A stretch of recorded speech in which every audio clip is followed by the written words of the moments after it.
Vamos lá então, meus amores. Gênesis capítulo 2, vocês vão ler não? Do 4 até o 17?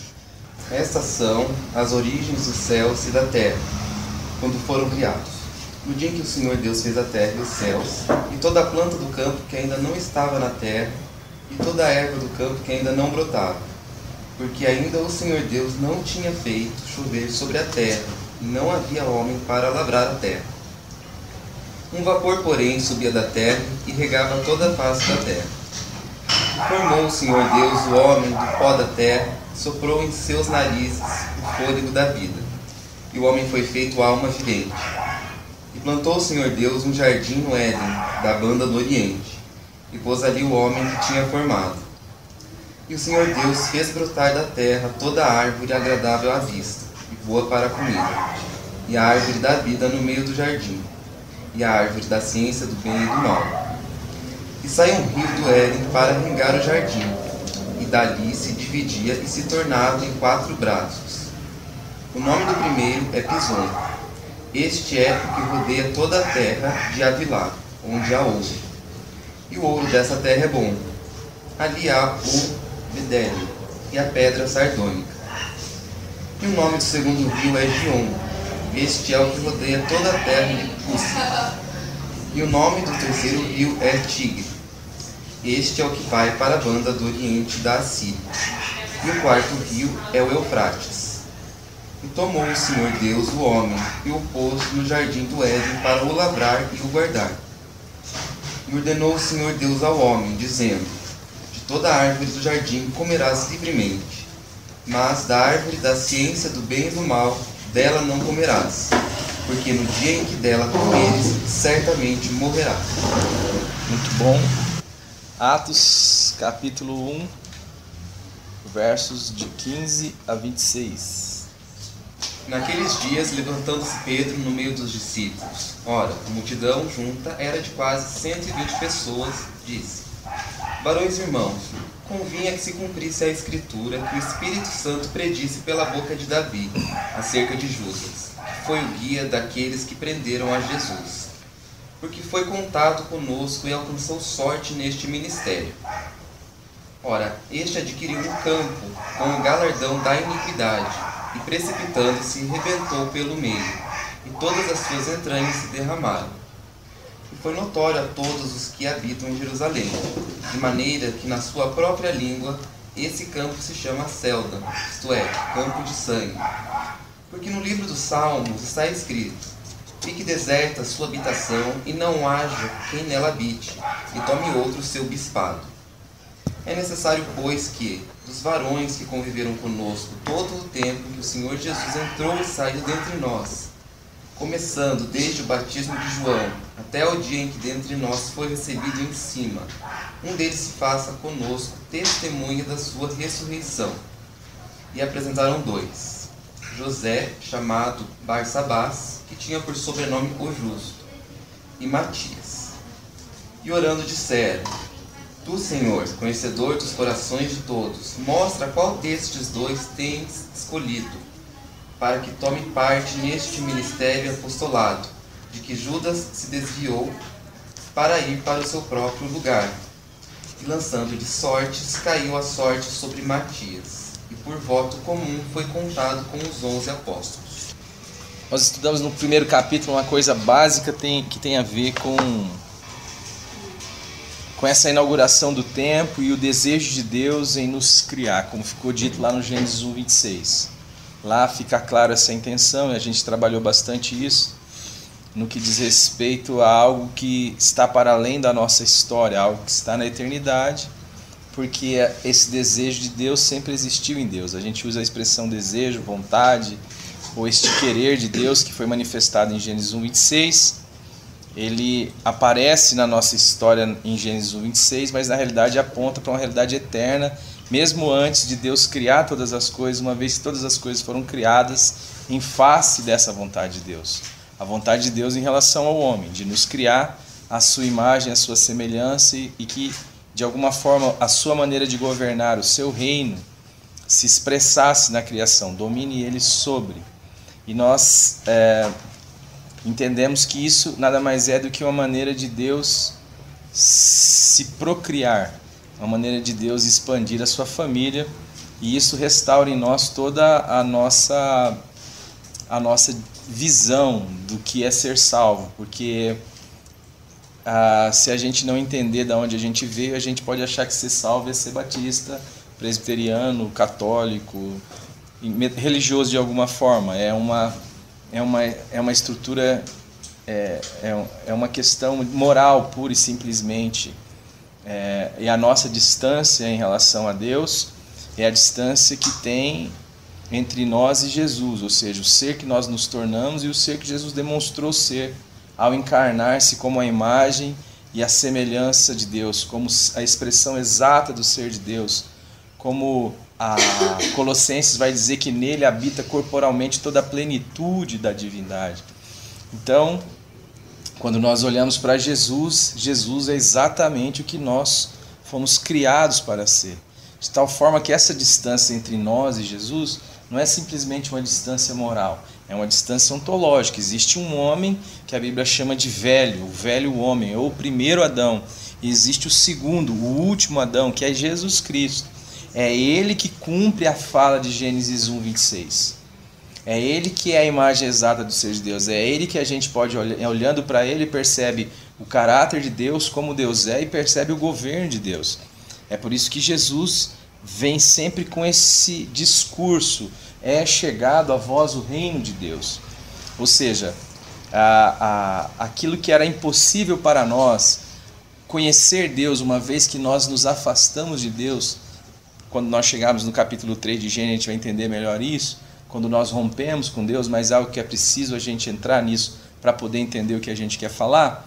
Uma vez que foi rompido esta ligação com Deus, nós então ficamos sem absolutamente nenhuma forma de conectar Deus. É impossível para o homem um acesso a Deus. A ideia que a história do mundo traz a partir da religião, que é uma palavra do latim para a questão que todo mundo sabe que é do religar e tal, esta tentativa, este esforço de restaurar-se, de chegar a Deus, de subir aos céus, de puxar as barbas de Deus, como diz o poeta, é a tentativa de religação, mas normalmente essa religação ela é feita a partir de preceitos, de condutas morais, de pode e não pode, ela não contempla uma questão ontológica. É como um chimpanzé querer ser um ser humano, por exemplo, se a gente pudesse imaginar alguma coisa desse jeito. Por mais que ele pareça, por mais que ele consiga fazer alguma coisa interessante, como diz o Suassuna, se você dá o prendedor na mão dele, ele não vai fazer nada, né? E o prendedor é um negócio para o ser humano extremamente simples, é 2 pauzinhos com uma molinha que você faz assim, é uma engenhocazinha, mas se você dá isso na mão dele, ele nunca vai conseguir chegar nessa dimensão, porque ele não há uma distância ontológica entre o chimpanzé e o ser humano. Então, esta é a percepção que nós precisamos ter. Deus tem uma qualidade de ser humano, um tipo de ser humano.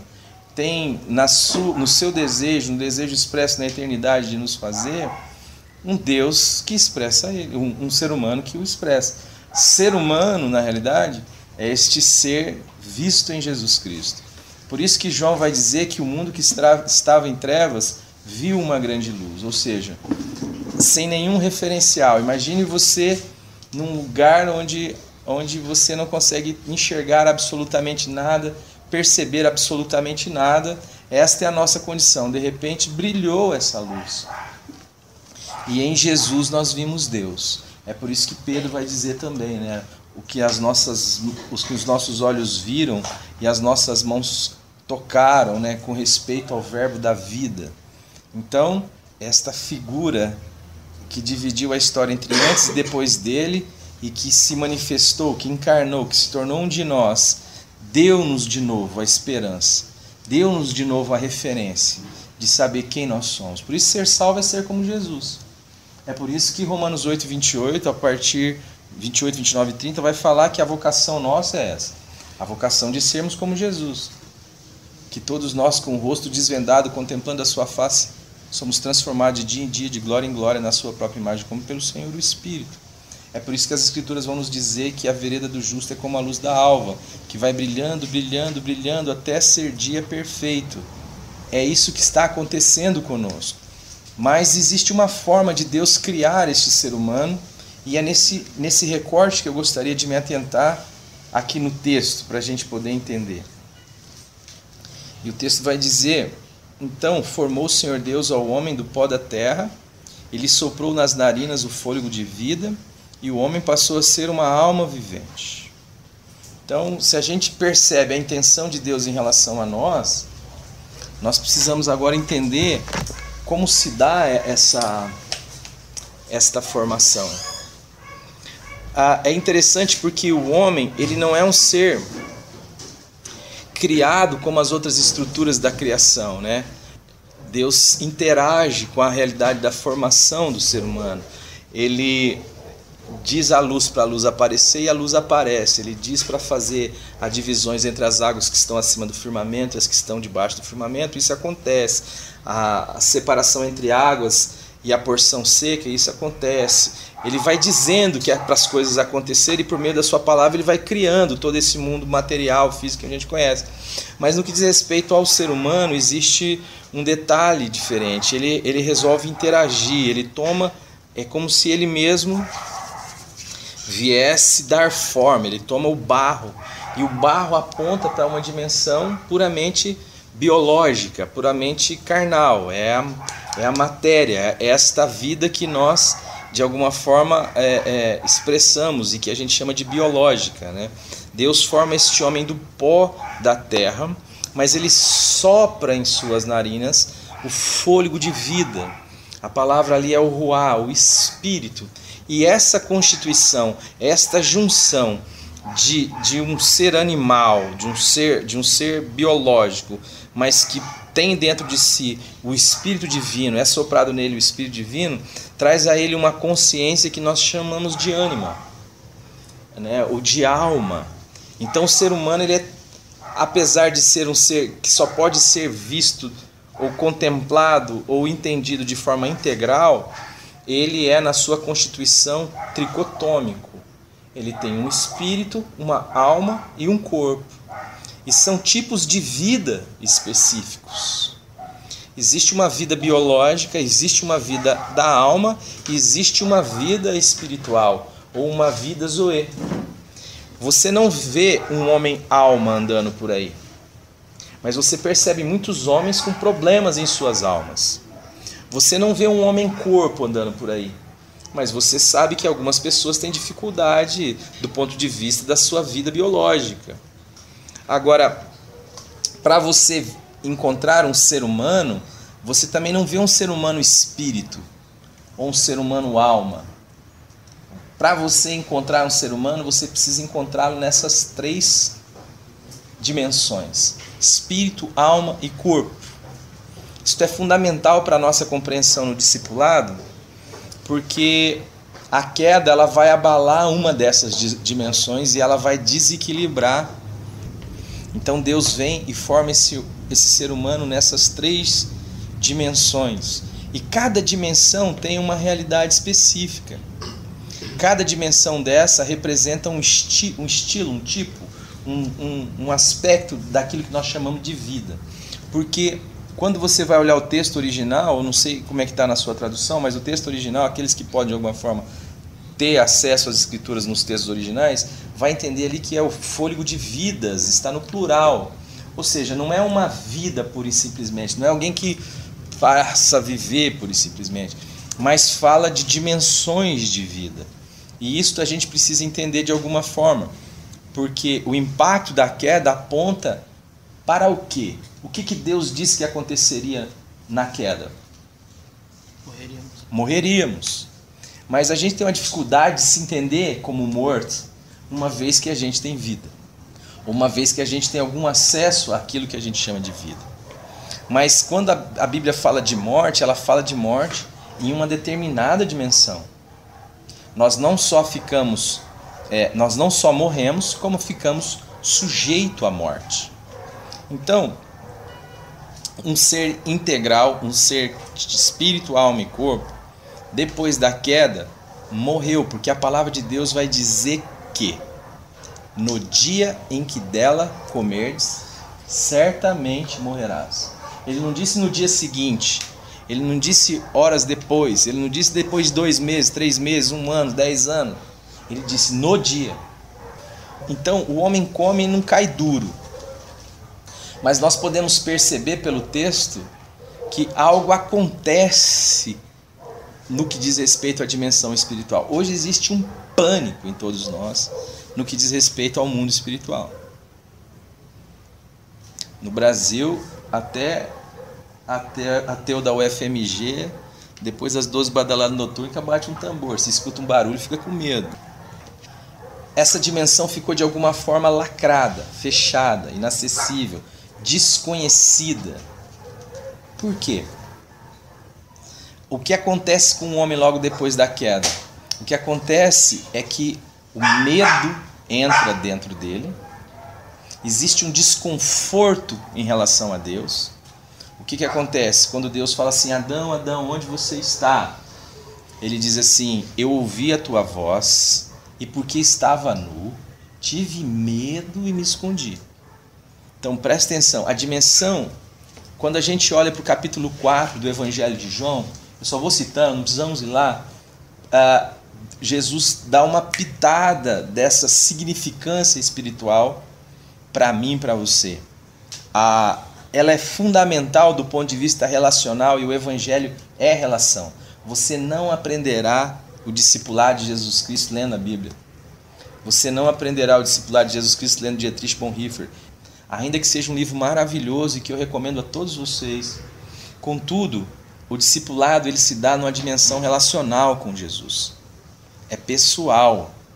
Quando ele chama os seus discípulos, ele chama os seus discípulos não para uma cátedra. Ele não chama para uma sala onde ele vai sentar numa cadeira e explicar como funciona o discipulado. Ele chama os discípulos para uma caminhada. Ele vai andar, conviver, viver, andar com esses caras. E a partir das dinâmicas da vida e dos desdobramentos que a vida vai nos trazendo, ele vai então ensinando como que funciona a vida. Como que é a vida a partir do reino de Deus. Por isso que uma fé sendo vivida, ainda que a fé passe por uma perspectiva racional, como você tem uma alma, mas ela também deve transcender e tocar na sua questão espiritual. Ou seja, ela deve transcender a sua própria capacidade de compreensão desses fenômenos. Senão ela não é espiritualidade na realidade. Então, a fé e o discipulado não é que ele é irracional. Ele é um processo arracional, ele está acima da sua razão. Você pode entender, às vezes você não consegue explicar, mas está para além da nossa capacidade de compreensão a dimensão espiritual. Então o discipulado cristão, você não vai entender por que Jesus em um determinado momento gospe no chão, faz lodo e com o lodo unta o olho do cego e cura o cego. E depois, quando o cidadão está morto lá, ou está doente, ele espera o cara morrer, ficar 4 dias fedendo, para depois ir lá e só dizer assim, sai. Por que Jesus age de maneiras diferentes? Então, você quer explicar isso? Não dá para você entender. Como é que Deus cria do nada, por exemplo? Logicamente, explica para mim. É o que a palavra de Deus diz. Então existem coisas que a gente não consegue compreender porque estão numa dimensão da nossa vida humana. Mas existe uma outra dimensão que nos coloca em contato com essa realidade para que na relação com Deus você possa se ver, se enxergar, ver Deus e nesse processo ser quebrantado e nesse convívio ser transformado de dia em dia, de glória em glória na imagem de Deus. Então, o homem foi criado nessas 3 dimensões e o pecado ele tem uma ação brutal na perspectiva espiritual. Jesus vai dizer que Deus é espírito, como eu disse lá em João 4, e que importa que a relação com Deus, que a adoração. E o que é adoração? Adoração é este esta relação de cumplicidade, se bem que essa palavra aqui fica meio esquisita, mas é uma relação de serviço, de entrega, porque nós precisamos também sermos orientados do ponto de vista da natureza revelada em Jesus Cristo sobre Deus, para entender o que é o serviço, porque o Deus revelado em Cristo Jesus é o Deus que se acalcora para lavar pé sujo. E a Bíblia vai dizer que desde a antiguidade nunca se viu, nem com ouvido se percebeu um Deus para além de ti, que trabalha para aqueles que nele esperam. Deus é o Deus que cria como serviço. É o Deus que sustenta a sua criação. É o Deus que se dá à criação. É o Deus que serve à criação. A maioria das divindades querem ser servidas. O serviço no discipulado aponta mais para uma relação em prol do outro do que um trabalho a ser feito, como se Deus precisasse de mim e de você. Então, o Senhor vai dizer que quando você, na realidade, visita alguém que precisa de uma visita, você está se relacionando com Deus. É uma maneira de você desenvolver relacionamento com Deus. Quando você cobre alguém que está com frio, é uma maneira de você cobrir Deus. Quando você dá comida a alguém que está com fome, é uma maneira de você dar comida a Deus. Ele diz assim: eu estive preso e vocês foram me visitar, estive com fome e me deste de comer, tive sede e me deste de me beber, estive preso e foram me visitar, estive doente e fostes me ver. Aí alguém pergunta: quando, Senhor? Quando que isso aconteceu? Quando nós estivemos com fome, sede ou frio ou preso e andamos em direção a você e fizemos isso por você? E ele diz: quando vocês fizeram a qualquer um desses pequeninos, a mim me fizeram. Então Deus é o Deus que serve a sua criação e que sustenta a sua criação, e os filhos de Deus que carregam essa realidade também andam na mesma direção. Ou seja, uma vida sendo vivida só para mim, no sentido de farinha pouca, meu pirão primeiro, não existe nada mais anti-Deus, anti-cruz do que isso. Todas as vezes que eu ando só na minha direção, preocupado com os meus problemas, os meus projetos, a minha vontade, e às vezes uso até Deus para isso, tudo isso na realidade está andando na contramão da revelação de Deus em Cristo. Por isso, entender a palavra serviço aqui não pode ser entendido do ponto de vista religioso, como se Deus precisasse de alguma coisa que se você não fizer, Ele vai ficar em maus lençóis, e que você fazendo, Ele vai abençoar você. Não. Serviço aqui tem que ser entendido como relação. Então, Deus é Espírito e importa que os seus adoradores, que aqueles que o servem, que aqueles que se relacionam com Ele, se relacionem também em Espírito. Não tem como eu me relacionar com Deus em uma outra dimensão, porque a dimensão espiritual é a dimensão que me conecta com Deus, que me dá essa possibilidade. É por isso que a gente fala tanto sobre novo nascimento. Ora, só pode nascer de novo quem já nasceu, não é verdade? Certo ou errado? Alguém que nunca nasceu pode nascer de novo? Pode nascer. De novo, não. Nascer de novo. A Bíblia vai dizer que aquele que é nascido da carne é o quê? Carne. Ela não diz foi carne, ela diz o que é nascido da carne é carne. Mas o que é nascido do Espírito é Espírito. Essa dimensão espiritual é que nos é restaurada, que nos é aberta no novo nascimento, porque a minha dimensão espiritual morreu na queda. Então eu passo a viver capengo de uma vida a partir de duas vidas. Quais vidas são? A minha ânima e a minha biologia, a minha vida biológica. Quando você olha para uma rosa tem vida ou não tem? Quando você olha para aquele gatinho que passou aqui, ele tem vida, não tem? Mas se você joga um novelo de lã para a rosa, o que a rosa faz? Nada. Mas se você joga um novelo de lã para o gatinho, ele brinca. Ele tem vida para essa ludicidade. A rosa não. Ela está morta para a dimensão da ludicidade. Se você conta uma piada para o gato, ele não vai dar risada. Por quê? Porque ele não tem vida para a palavra. Ele está morto para essa dimensão, ele não tem conexão, mas ainda assim tem vida, certo ou errado? Então, nós morremos espiritualmente, passamos a viver então dessa dimensão puramente da alma, que tange as realidades, os traumas, a consciência, as vontades, as experiências, tudo aquilo que vai sendo imprimido em nós pela vida, e nós vivemos a partir dessa potência, dessa pulsão, dessa instintualidade. O ser humano passa a viver então a partir dessas duas dimensões. É um ser extremamente almático, um ser extremamente, cada dia mais visto como um animal, principalmente dentro da cosmovisão pós-moderna ou pós-pós-moderna. Então, a psicologia freudiana é extremamente determinista, porque não contempla a ressurreição e então se torna pessimista com o passar do tempo no pensamento, porque consegue identificar as pulsões, a vida da ânima. A biologia cada vez mais nos considera animais, que tem então as suas manifestações próprias da sua espécie. Então ele tem que agir como o leão mata, como enfim, como um pássaro precisa de um certo alimento, como, enfim, cada comportamento distinto de cada espécie é fruto, na realidade, só da sua biologia, e as questões que são próprias do ser humano, porque você não vê muitos problemas psicológicos em animais, ainda que os tenha, mas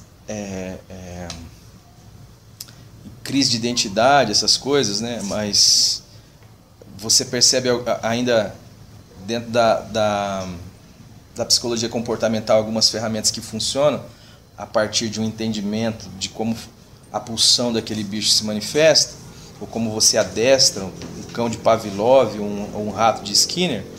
Contudo, as crises que não são postas, né? Se você deixar o cavalo lá na coisa, ele não fica preocupado porque ele não tem nada que fazer. Se você deixar um homem sem fazer muita coisa, às vezes o cara entra numa crise, depressão, o cara não consegue ter sentido para a vida, enfim, isso é o que nós temos sido visto e avaliado, né? O mundo está sendo visto cada vez mais a partir de uma perspectiva não espiritual, aquilo que o Frank vai chamar de noético, mas o que nos dá a qualidade de humanos, na realidade, é essa perspectiva puramente espiritual. O que nos difere de um animal é esta consciência que nós temos de nós e esta capacidade de transcender a nós mesmos, né? Não basta você ter uma vida suprida. Se você tiver roupa, comida e casa, não necessariamente você estará bem. Existe uma série de dimensões, de pulsões, de situações dentro de mim, de você, que a gente quer ter sentido, transcender. Para onde eu vou, de onde eu vim, quem eu sou, o que eu estou fazendo, são todas questões que nos habitam, né? Por quê? Porque de alguma forma Deus nos criou assim. Deus nos fez com um espírito que, quando a gente lê o texto de Efésios, pode ler o capítulo 1, o capítulo 2, vai falar que ele está morto. Estando nós mortos em nossos delitos e pecado, ele nos vivificou, nos deu vida novamente. Então, quando a gente fala de regeneração, de salvação, de que tipo de vida a gente está falando? De vida biológica? De vida da alma? Não, estamos falando de vida espiritual. Nós passamos a ser, com o pecado, este ser rompido, sem a dimensão. Deus vai fazer piada para nós e não vai entender nada. Aliás, nós não vamos nem saber quem é Deus, não vamos discernir quem é Deus. Tanto é que quando Deus veio e se mostrou, a gente não reconheceu. Não viu. E o que acontece a partir daí? Acontece que a gente vai vivendo a partir da nossa miopia e construindo um mundo à parte. E este mundo não contempla Deus, ele tateia, ele intui Deus. Fato é que as religiões apontam para isso. Quando você vai ver do ponto de vista antropológico, você não tem nenhuma sociedade na história que não tenha uma estrutura que a transcende, uma religião, vamos dizer assim. Você encontra o cara lá no meio do nada. Ele vai ter lá uma pedra que ele adora. Dá para você entender isso? Mesmo a sociedade moderna da Europa, considerada aí a primeira sociedade ateia ou pós-cristã, ela vive nesse conflito, nessa guerra com Deus, porque o ateu, ele, na sua negação, ele afirma a realidade que ele nega, né? Você não tem como negar algo que não existe. Nega algo que não existe aí. Então, no desespero de negar a Deus, ele acaba tendo que conviver com esse Deus que ele nega. Mesmo essas sociedades. Deus, ele é sempre intuído, ele é sempre uma questão para mim. Né? Ele é sempre esta realidade. Então nós passamos a viver das nossas conclusões. As religiões são, na sua grande maioria, esta tentativa de transcendência. Por quê? Porque eu encontro o meu endereço na eternidade, uma vez que Deus me quis na eternidade. Certo? Como nós já estudamos aqui no passado. Então nada neste mundo vai trazer contentamento ao meu coração. E nada fora de mim, porque é um conceito e um contexto puramente espiritual. Então, quando se diz que dentro do ser humano existe um buraco do tamanho de Deus, é disso que nós estamos falando. Nada fora de nós traz a nós significado. Absolutamente nada. Nós temos esse poder de engolir todas as coisas e de digerir com muita facilidade. Porque a única coisa que gera em nós o contentamento é Deus. Só que isso produz em nós, estes anos todos, produziu em nós almas adoecidas. E quando Deus vem ser a nossa vida e nos regenera, e como que nós somos regenerados? Se não me engano é Efésios 1:18. Vamos dar uma olhada nesse texto, se eu não me engano. Vamos ler a partir do 10. Tornar a congregar em Cristo todas as coisas, na dispensação da plenitude dos tempos, tanto as que estão nos céus como as que estão na terra. Nele digo, em quem também fomos feitos herança, havendo sido predestinados, conforme o propósito daquele que faz todas as coisas, segundo o conselho da sua vontade, com o fim de sermos para louvor da sua glória nós, os que primeiro esperamos em Cristo, em quem também vós estáis, depois que ouvistes a palavra da verdade, o evangelho da vossa salvação, e tendo nele também crido, fostes selados com o Espírito Santo da promessa, o qual é o penhor da nossa herança, para a redenção da possessão de Deus, para o louvor da sua glória. Então é o seguinte, você ouviu o evangelho, tendo nele crido, fostes selados com o Espírito Santo da promessa, significa o Espírito Santo prometido.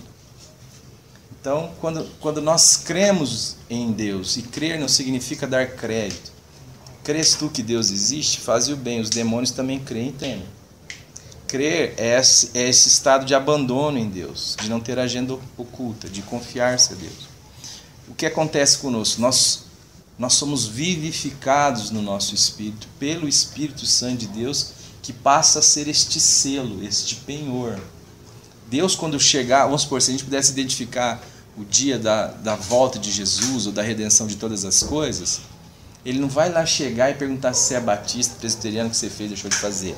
Ele vai olhar se você tem o Espírito dele. Porque se alguém não tem o Espírito de Cristo, esse tal não é dele. Então, como que nós somos restaurados, então? Pela palavra. Quando nós cremos no Evangelho, nós nascemos de novo. O Espírito Santo de Deus vem habitar em nós. Somos vivificados. É por isso que nós chamamos de novos nascidos. Porque nós nascemos, morremos e renascemos. Nascemos de novo no nosso espírito. E agora a dimensão espiritual nos foi aberta. Só que até então, todas as coisas que foram imprimidas nas nossas almas, o medo, a vergonha, a culpa, todas essas coisas advindas das nossas relações familiares, das nossas experiências de vida, dos nossos traumas, tudo isso que foi dando a nós um caráter específico e que nós identificamos como o nosso eu, isso de alguma forma ficou imprimido não só no meu corpo, na minha cicatriz, como também nas cicatrizes formadas na minha alma. Só que a partir da minha vivificação no Espírito, que me dá agora a conexão com Deus, a relação de poder entrar no meu quarto em secreto e em secreto me derramar diante do meu Deus, de viver uma vida na sua presença, de buscar a comunhão com o Senhor, essa relação com Deus começa a lançar luz em uma série de realidades que estão impressas na minha alma. E começa agora a ganhar a minha dimensão da alma. É por isso que o Evangelho, e alguns estudiosos vão dizer da salvação que acontece em 3 tempos, né? Eu fui salvo, estou sendo salvo e serei salvo. Eu fui salvo no meu espírito, estou sendo salvo na minha alma e serei salvo no meu corpo, porque a fé última do cristianismo, ou da fé cristã, ou da fé em Jesus Cristo é a ressurreição do corpo. Então, esta alma agora está sendo trabalhada, você e eu estamos sendo forjados na alma. Deus está usando as coisas, as realidades da vida para poder forjar em nós o seu caráter, para forjar em nós esta realidade de comunhão com Deus. E até então, a gente foi vivendo a partir das nossas conclusões. Porque essa é o grande problema nosso. Nós passamos a avaliar as coisas a partir de nós. Esta foi a ideia que a árvore do conhecimento do bem e do mal nos trouxe. E aí nós podemos entrar no texto de Atos. O que acontece? Quando nós ficamos sem a comunhão com Deus, ou seja, impedidos por um espírito que foi morto pelo pecado, que rompeu com a fonte da sua vida. E qual que é a fonte da vida? Deus. Eu sou o caminho, eu sou a verdade, eu sou a vida de Jesus. Nós tivemos a vida espiritual interrompida, passamos a viver a partir deste sopro restante, desta vida residual, de um espírito morto e de uma alma vivente. É por isso que o primeiro homem foi feito alma vivente. O que é uma alma vivente senão um consumidor de energia, de vida? O celular, ele é uma alma vivente. O que seria um espírito vivificante? Itaipu. Dá para entender? Então isso aqui consome vida. Itaipu fornece vida. Isso aqui consome energia. Itaipu fornece energia. Deus, ele é um fornecedor de vida. Ele é um doador de vida. Nós passamos a ser esse consumidor. Tem gente que te esgota. Tem gente que você vai se relacionar muito com ela, ela chupa energia. Quando você prega de domingo, você sente isso, assim. Ou dependendo de algum lugar que você vai, você parece ter uma demanda maior. Você vê que você sai dali esgotado, energeticamente falando assim. Você chega em casa e fala, meu Deus, parece que eu cavei um poço. A gente passou a ser esse consumidor. Por isso que a gente tenta desesperadamente tragar o mundo para ver se vamos ter vida, mas não temos vida, porque nós precisamos de Deus. E quando nós estamos em Deus, então isso nos é restaurado e as mazelas da nossa alma vão sendo tratadas nesse processo de salvação da alma, até que naquele dia nós vamos receber um corpo glorificado, um corpo que uma hora nós vamos falar sobre isso. E eu acho que na próxima, na outra, a gente fala lá a partir de 1 Coríntios 15.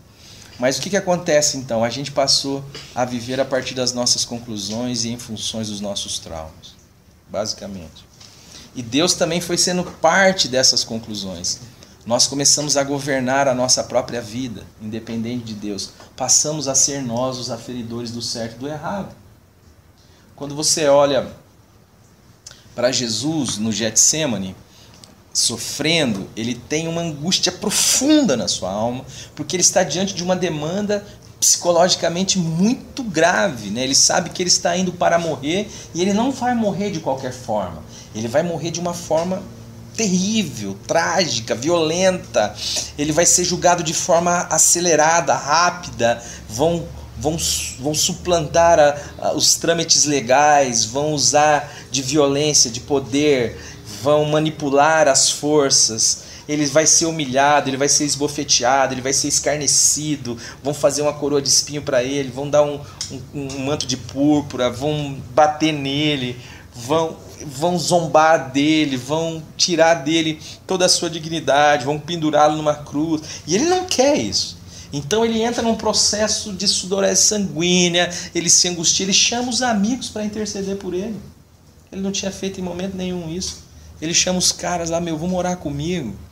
Chega lá, os caras estão dormindo de tristeza, diz o texto da Bíblia. E aí ele fica mais angustiado ainda. O que ele faz? Ele ora mais. E o que ele diz? Olha, eu não quero ir para lá, eu não quero que isso aconteça. Eu peço que o Senhor passe de mim esse cálice sem que eu beba. Contudo, não seja feita a minha vontade, mas é tudo. E isto depois manifesta uma realidade muito diferente, porque você tem duas forças se opondo. Os sacerdotes, os fariseus, o sinédrio, querendo a crucificação de Jesus Cristo. E do outro lado você tem Pilatos, acusado pela sua consciência, desejando desesperadamente soltar Jesus. E o que é bom para Pilatos? Soltar Jesus. E o que é bom para os poderosos da religião? Crucificar Jesus. Mas espera aí, são duas coisas antagônicas. Como é que elas podem ser boas? Se uma quer crucificar, a outra quer soltar. E ambas são boas aos olhos dos seus interessados. Alguém tem que estar errado, gente. E quando Jesus, e nesse desespero de Pilatos, você percebe ele 4 vezes indo lá, vamos soltar o cara, gente. Solta outro cara, pode soltar um aí, vamos dar uma sova nele, vamos mandar ele embora. Cara, quem é você? De onde você veio? O que você está fazendo aqui? Cara, você é rei, não é? O que é a verdade? Você vê esse cara angustiado e você vê um Cristo pacificado agora. Você vê ele dizendo assim, cara, fica sossegado, cara. Você não tem poder sobre a minha vida se do céu não fosse dado. Mais pecado tem quem te entregou, quem me entregou a ti. Vai, faz o seu que eu faço o meu. Não, brother, fica tranquilo, se eu quisesse, meu reino não é desse lugar. Se fosse, os caras já estavam vindo aí, já tinha quebrado todo mundo na pancada, já tinha resolvido o problema. Faz o seu. Minha mão tá aí. O cara tá pacificado. Mas ele quer isto também? Jesus também queria ir para a cruz? Não. Por que ele está pacificado? Ele está pacificado com a vontade de Deus. Seja feita a tua vontade. Houve um processo de quebrantamento em Jesus que o conformou com a vontade de Deus. De tal forma que, mesmo em detrimento das circunstâncias, das situações, o bom não é mais as circunstâncias, não é a maneira pela qual eu me aproprio a partir da minha alma, da minha visão, da minha biologia das realidades. Mas é aquilo que, em comunhão com meu Pai, Ele diz que é bom. Mesmo que aquilo não pareça bom, mesmo que o mundo esteja caindo na minha cabeça, eu sei em quem tenho crido e também sei que é poderoso para fazer infinitamente mais do que aquilo que pedimos ou pensamos. Então, Jesus não vive mais a partir das suas conclusões. Ele só vai sofrer esta realidade novamente no seu último suspiro na cruz, que é quando ele diz assim, Deus meu, por que me desamparaste?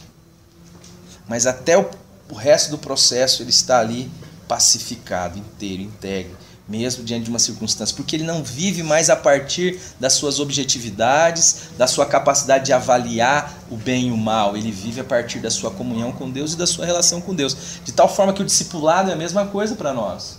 E quando nós chegamos lá no texto de Atos, nós vemos os discípulos avaliando a vida a partir das objetividades, mesmo usando as subjetividades, porque o cara diz assim, viu, tá escrito, tem que tomar outro lugar de Judas. Porque nós éramos em 12, agora somos em 11, está escrito lá nos Salmos, tome o outro seu encargo, fique deserto sua habitação. O cara faz tudo certo, ele chama a igreja, ele lê as escrituras, ele evoca as escrituras, ele evoca o conselho das pessoas, ele evoca a oração, vamos orar. E daí no final ele lança a sorte, ele lança o Urim Tumim, ele ainda não entendeu a mudança drástica que é o evangelho encarnado em relação a tudo aquilo que foi sombra, conclusão, a partir daquilo que a gente vê, a partir daquilo que a gente pode avaliar, amealhar com os nossos sentidos. Não há de fato uma realidade espiritual acontecendo, ainda que pareça espiritual. Porque você tem os caras buscando conselho, pegando a Bíblia, você tem os caras orando junto, você tem... É isso que está acontecendo aqui em Atos. Para escolher alguém para Deus. E aí a sorte recai sobre quem? Vocês querem ir para o texto? Matias. Mas nós já tratamos isso aqui, nós sabemos que, de fato, quem que Deus escolheu para o lugar de Judas? Paulo. Paulo não passa nesse perfil humano avaliado por eles, passa. Porque como que era o perfil? Precisa ser alguém que começou com a gente desde o começo até o dia que Jesus Cristo foi ressuscitado. Nesse filtro que fizeram, criado por Deus? Não, pela sabedoria humana, criado pelo conceito humano, criado pela possibilidade humana, pela sabedoria humana. Olha que bonito esse troço. Mas que em nenhum momento Deus foi consultado. Por quê? Porque a ideia ainda de que Deus é este ser inacessível, cujo nome dele que eu não posso nem falar, quando eu escrevo com a pena que eu escrevi eu preciso queimar, essa ideia ainda estava imprimida na cabeça dos discípulos de Jesus. Deus é inacessível. E Deus estava ali com eles. Só que essa dimensão só ia se manifestar de forma espiritual em Atos, no capítulo 2, porque Jesus disse, no capítulo 1 que nós já lemos, ficai em Jerusalém até que sejais o quê? Cheios do Espírito, ou de poder, e sereis minha testemunha. E Atos, capítulo 2, a descida do Espírito Santo, é esta regeneração em massa. Todos eles recebem o Espírito, ou seja, a dimensão espiritual lhes são aberta. A comunhão, a conexão. Jesus quando diz assim, eu vou porque se eu não for o Consolador não virá. Mas ele vai vir e ele vai então convencer o mundo do pecado, da justiça e do juízo. Do pecado porque não crê em mim. Então quando você olha lá para Gênesis capítulo 2, você e eu podemos perceber essas três dimensões sendo tratadas por um texto muito simples. Formou o Senhor Deus o homem do pó da terra, soprou em suas narinas o fôlego de vida e o homem tornou-se alma vivente. E você percebe lá em Atos, no finalzinho, no texto que a gente leu do versículo 1, esta ideia ainda de tentar avaliar as relações com Deus a partir das nossas cognições, dos nossos sentidos, da nossa sabedoria. A palavra de Deus vai dizer, acaso não tornou Deus louca a sabedoria deste mundo? Então, amados, o que eu estou querendo trazer nesse dia para mim e para você? É que se a gente não nasceu de novo, a gente precisa nascer de novo. Esse é um milagre que só Deus pode fazer. Como meu filho não pode nascer por conta dele, tem que eu e a mãe dele trazer ele à vida, só Deus pode nos regenerar por sua graça, mediante sua palavra. Agora, quando nós somos regenerados, o mundo espiritual de Deus se abriu para nós. Porque eu ainda não estou nem falando do mundo caído, dessa estrutura limbótica que não é céu e nem terra, e que a Bíblia chama de principados e potestades nos ares. Que a gente chama de espiritual, mas que é uma espiritualidade caída. Não é uma espiritualidade que toca em Deus. Então, no discipulado, o que a gente começa a aprender quando a gente nasce de novo é a desenvolver uma relação com Deus para aprender de Deus o que é certo e o que é errado. E para a gente sair do trono, para a gente não ficar achando que pode escolher os caminhos de Deus, ou quem Deus quer, ou dizer para Deus como Ele deve fazer, ou quais são os critérios que Ele deve utilizar nos seus caminhos, porque os caras dizem assim, Senhor, Tu que conheces os corações, diga-nos qual desses dois tem separados para este ministério. Olha, louco, você pega o Deus do infinito e reduz Ele a dois caboclos. O Senhor pode fazer o que o Senhor quiser, desde que o Senhor escolha dentro desses dois aqui. Quem definiu que eram esses dois? Nós. Como? A partir das coisas que a gente leu a Bíblia, a gente orou, a gente buscou conselho. Mas no final foi na sorte mesmo, foi no urintumim, a gente quebrou palitinho aqui, ver com quem sai. E isto tem um impacto na minha e na sua vida direta. Tem um impacto no curso que eu escolho, tem um impacto no meu namoro, tem um impacto na minha vida, tem um impacto como eu dirijo o meu carro, tem um impacto em tudo. Porque agora a minha vida passou a ser uma vida com Deus. A ideia de um espírito com Deus é a ideia de uma vida partilhada com Deus. De uma só história. A minha história se fundiu à história de Deus.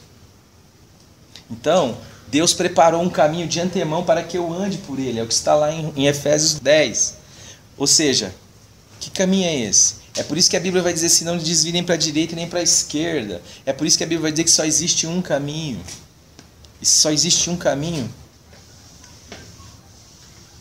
eu tenho dito, para que servem as nossas escolhas? Para se desviar do caminho.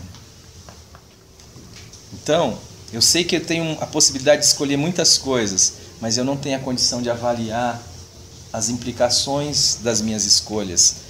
É como, tem um texto meu no Graça Bruta que eu digo que é como o mateiro que tem a liberdade de acender uma fogueira para esquentar a sua marmita, mas não tem poder sobre o vento. Ele só queria acender uma fogueira para esquentar a marmita, mas tocou fogo na mata inteira. Dá para entender?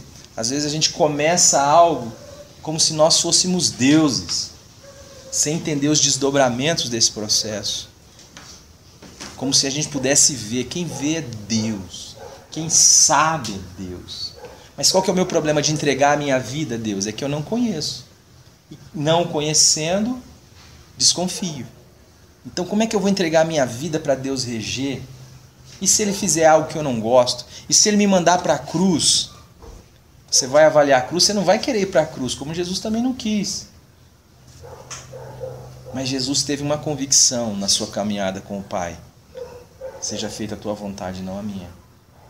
Mas aí é duro, hein, irmão? Você abrir mão da sua vontade para que venha sobre vós o reino de Deus. Então, discipulado, a cruz basicamente é isso, gente. A cruz é um trabalhar na nossa vontade. É dizer que você não é Deus, mas só existe um Deus. Não adianta você proclamar aí, só existe um Deus. Aí você vai ter que no fundo dizer que é você. Porque você não quer que Deus faça a vontade dele na sua vida. Porque eu sou ensinado pela minha história e pela minha alma adoecida a dizer que o bom é tudo aquilo que converge para a minha vontade. Se o meu pai fizer o que eu quero que ele faça, ele é bom. Eu vejo isso nos meus filhos. Um tem 11, o outro tem 3. O que é bom? É eu fazer o que eles querem. Quando eu não sou legal? Quando eu não faço o que eles querem. Mesmo sendo bom para eles. Mesmo sendo bom para eles. Sai de perto do fogão! Pai, por quê, pai? Eu não tenho nada a ver com fogão, quero que o fogão se exploda. Eu quero que o fogão cheire gás e cozinhe a comida, para mim tá bom. Mas eu tenho medo que eles se queimem, eu tenho medo que eles se machuquem, eu não quero que eles se firam. Mas... Então, amados, para a gente entender aqui, nós perdemos essa conexão, passamos a viver da nossa alma e da nossa bios, e sem essa conexão, a gente passou a avaliar o mundo, as pessoas, as circunstâncias, a partir de nós mesmos. Para o que você chama de bom pode ser ruim. E o que você chama de ruim pode ser bom. É por isso que nós vivemos nesse relativismo absurdo no século XXI. E aí todo mundo guerreia com todo mundo e todo mundo tem medo de pisar o próximo passo. Porque tiraram o chão. A lei veio e pôs um chão. Ela não resolve a nossa vida, mas ela dá uma certa proteção. Por que as religiões mais duras crescem? Por que o Islã cresce tanto? Porque pau é pau, pedra é pedra, irmão. Não tem coisa diferente. E para um mundo, na Europa principalmente, onde tudo é relativo, onde as pessoas estão o tempo inteiro chupando o ar, não sabe se ela dá um passo, está certo, está errado, porque disseram para ela que ela é o aferidor de certo e errado, só que ela tem um vizinho que pensa diferente, e tá 7 bilhões de pessoas no mundo pensando diferente sobre o certo e o errado. A pessoa tem medo de sair na rua, a pessoa tem medo de querer ir ali comprar um negócio e ter alguém querendo achar legal roubar ela. Aí vive, aí não sabe como criar filho, não sabe como casar, não sabe como trabalhar, não sabe... E vai. Aí chega o Islã e fala, não, é pau, é pedra, é pedra. Aí o cara fala, eu vou lá matar todo mundo também. Porque você colocou um chão. Não resolve, mas dá um alento. O evangelho não é nem o rebuscado da lei, não é as regras, é a aventura da caminhada. Sai da sua terra, sai do meio dos seus parentes, vai para uma terra que eu te mostrarei. Mas isso vai gerar em nós relação com Deus, dependência de Deus, e vamos dar a Deus o respeito que lhe é devido. Só há um Deus. Quando ele chega lá em Gênesis 17, falar com Abraão, ele fala: Abraão, eu sou o Deus Todo-Poderoso. Por que ele está falando para Abraão? Ele está dizendo: Abraão, não é você. Então o discipulado cristão é esse desafio de andar com Deus e de abandonar as nossas vidas no Senhor, mesmo que as circunstâncias e as situações estejam diferentes da nossa vontade, sabendo que Ele é bom, Ele tem um caráter. Acabou. Beleza? Próxima semana a gente continua.